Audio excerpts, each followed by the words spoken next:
IDFC first பேங்கோட advantage disadvantage தான் பார்க்க போகிறோம். நீங்கள் இன்வெஸ்ட் பண்ணியிருந்தீங்கன்னா கண்டிப்பாக அந்த வீடியோ பாருங்கள். கிளியர் கட்டாக நான் சொல்கிறேன். Okay, FC infrastructure development finance company, அதோட ஃபுல் ஃபார்ம். ஆக்சுவலி 2015 தான் அதுக்கு வந்து பேங்காக லைசன்ஸ் கொடுத்தாங்க. Only IDFC bank. ஓகே, ஆக்சுவலாக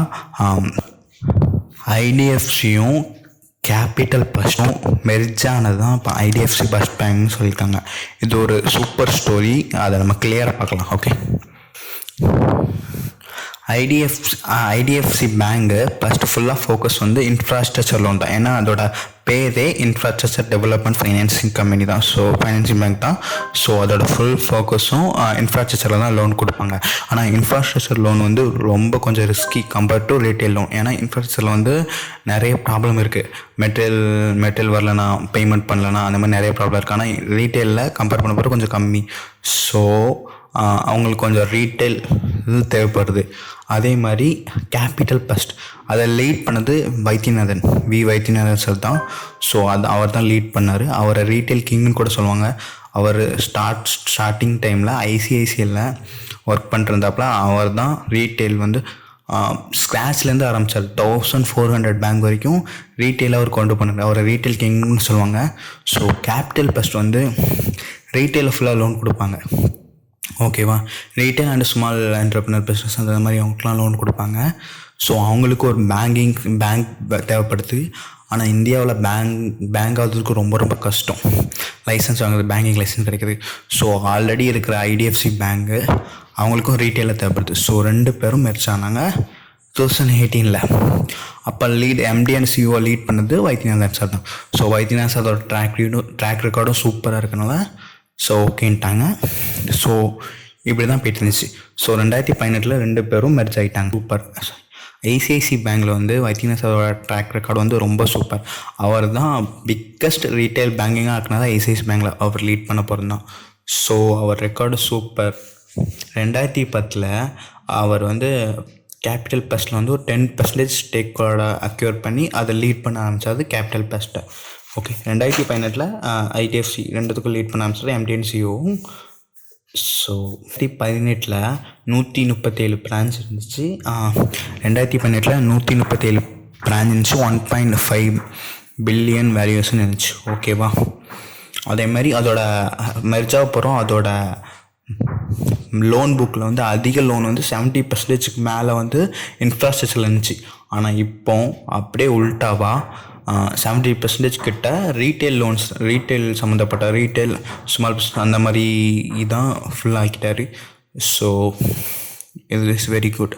அதே மாதிரி ஐடிஎஃப்சி பேங்கிங்கில் பெஸ்ட் என்னென்னா zero fees banking. IDFC first பேங்கில் பெஸ்ட் என்னென்னா zero fees banking, digital innovation, small business loan. இந்த 3 தான் அதோட கோர். அது சூப்பராக இருந்துச்சு. ஸ்ட்ராங் ரீட்டைல் பேங்க் ஆயிடுச்சு. ஓகே, வைத்தியநாதன் சாரோட ரெக்கார்டையும் பார்த்தா 2018 வைத்தியநாதனுக்கு ஆல்சோ 2 அவார்டு வேறு கொடுத்துருக்காங்க. 2018 2022 2 அவார்டு கொடுத்துருக்காங்க. அந்த அவார்டு டீட்டெயில் கீழே இருக்க பார்த்துக்கோங்க. ஸோ இதெல்லாம் சூப்பராக இருக்குது. ஆக்சுவலாக இல்லை என்ன ப்ராப்ளம்னா, ஒரு பேங்கில் வந்து அவரோட 2027 வரைக்கும் தான் அவர் சிஇஓ இருப்பார். அதுக்கப்புறம் மாற வேண்டிய கட்டாயம் வரலாம். ஏன்னா ஆர்பிஐ அலோவ் பண்ணணும். ஓகே, ஒரு பேங்கிங்கில் ஒரே சிஇஓ ரொம்ப நாள் இருக்கக்கூடாது. ஸோ 2027 அவரோட முடியுது. ஸோ நெக்ஸ்ட்டு மாற்றலாம், இல்லை அவங்களே கண்டினியூ பண்ண கொஞ்சம் வாய்ப்பு இருக்குது ஆர்பிஐ நினச்சா. ஸோ இது ஒரு டிஸ்அட்வான்டேஜ். ஏன்னா அவரோட எல்லா ரீட்டெயில் வந்து ரொம்ப ஸ்ட்ராங்காக ரீட்டெயில் புக். ஸோ எனக்கு தெரிஞ்சு இது கொஞ்சம் ப்ராப்ளம் ஆகும் எனக்கு தெரிஞ்சு. ஸோ என்ன நடக்குன்னு பார்ப்போம். ஸோ இது ஒரு டிஸ்அட்வான்டேஜ் என்னை பொறுத்த வரைக்கும். மற்றபடி சூப்பர் தான். நெக்ஸ்ட்டு வீடியோவில் கொஞ்சம் ஆல்ரெடி ஒரு வீடியோ போட்டால் அந்த வாய்ஸ் சரியில்லைன்னு சொல்லி அந்த வீடியோட கொஞ்சம் சரி பண்ணி போட்டிருக்க மறுபடியும் கொஞ்சம் பாருங்கள். ஓகே, நெக்ஸ்ட்டு அந்த ஐடிஎஃப்சி பற்றி குவார்ட்டர்லி ரிசல்ட்டை பற்றி பேசுகிறேன். ஐடிஎஃப்சி ஃபர்ஸ்ட் பேங்கோட குவார்ட்டர்லி ரிசல்ட் பார்த்தா year on year operating profit வந்து 30% அப்பு. ஆனால் ப்ராஃபிட் ஆஃப்டர் டேக்ஸ் வந்து 73% down year on year. Okay, நான் ரொம்ப ஷாக் ஆகிட்டேன். என்னோடய ஒன் ஆஃப் தி ஹையஸ்ட் இன்வெஸ்ட்மெண்ட்னா ஐடிஎஃப்சி ஃபர்ஸ்ட் பேங்க் தான். ஸோ ஃபுல்லாக டீட்டெயிலாக பார்ப்போம் என்ன ப்ராப்ளம்னு சொல்லி. ஓகே, 90% மேலே ஃபால் ஆகிருக்கு. ஓகே, இது வந்து ஒரு நல்ல ஆப்பர்ச்சுனிட்டியா இல்லைன்னா இன்னும் கீழே விழுமா இல்லை அண்டர் வேல்யூ ஸ்டாக்கா, அதெல்லாம் டீட்டெயிலாக பார்க்கலாம். நவம்பர் 20ல் மகாராஷ்டிரா ஸ்டேட்டில் வந்து எலெக்ஷன் நடக்க போகுது. மகாராஷ்டிரா சிஎம் மும்பையில் என்ட்ரி ஆகிற 5 டோல்ஸில் 4 வீலருக்கு எல்லாத்துக்கும் ஃப்ரீன்னு சொல்லிட்டாங்க. ஸோ ஐடிஎஃப்சி ஃபர்ஸ்ட் பேங்க் வந்து டோல்ஸ்க்கு வந்து இருக்கிற கம்பெனிக்கு லோன் கொடுப்பாங்க. ஸோ 5 டோல்ஸையும் இருக்கிற கம்பெனியோட நேம் வந்து எம்இபி இன்ஃப்ராஸ்ட்ரக்சர். ஸோ அதுக்கும் அவங்க லோன் கொடுத்தாங்க. ஸோ அந்த லோன் ஆல்சோ ரிட்டர்ன் ஆகாதுன்னு தெரிஞ்சு so the professional 253 CR. So இது ஒரு reason 2 micro finance bubbles. IDFC first பேங்க்ல மட்டும் இல்லை, நிறைய பேங்க்ல மைக்ரோ ஃபைனான்ஸ் வந்து டிஃபால்ட் ரொம்ப ஆகுது. ஐடிஎஃப்சி ஃபர்ஸ்ட் பேங்க்ல எல்லாம் லோனை விட மைக்ரோ ஃபைனான்ஸ் தான் ரொம்ப டிஃபால்ட் ஆகுது.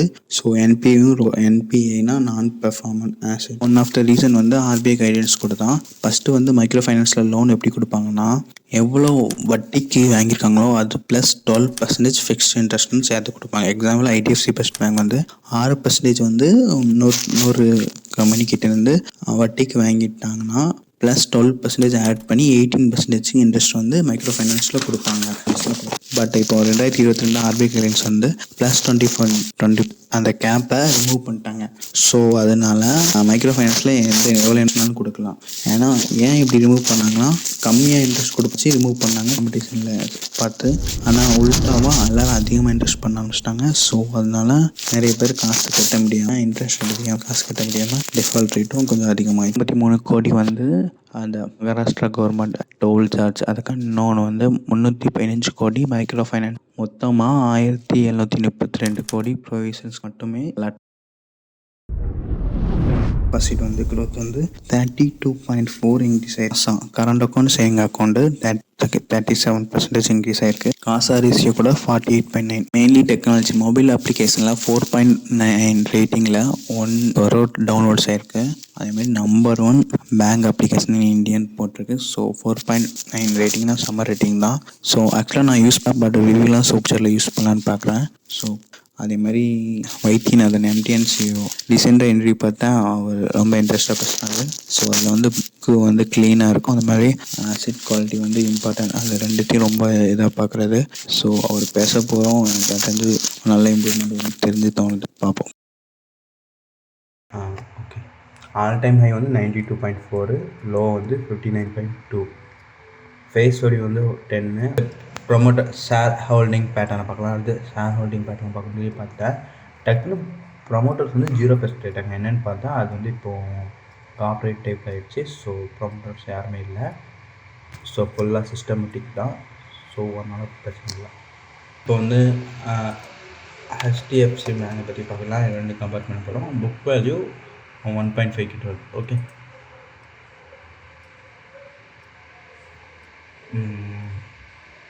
இது புக் வேல்யூ 2க்கு மேலே போகுது. ஆல்மோஸ்ட் 3 கிட்ட வருது ஐடிஎஃப்சி பேங்க். ஓகே, மற்றதெல்லாம் ஓகே, பட் புக் வேல்யூ கூட. ஸோ எனக்கு தெரிஞ்சு புக் வேல்யூ கொஞ்சம் சீப்பாக தான் இருக்குது. ஸோ அதனால் ஓகே.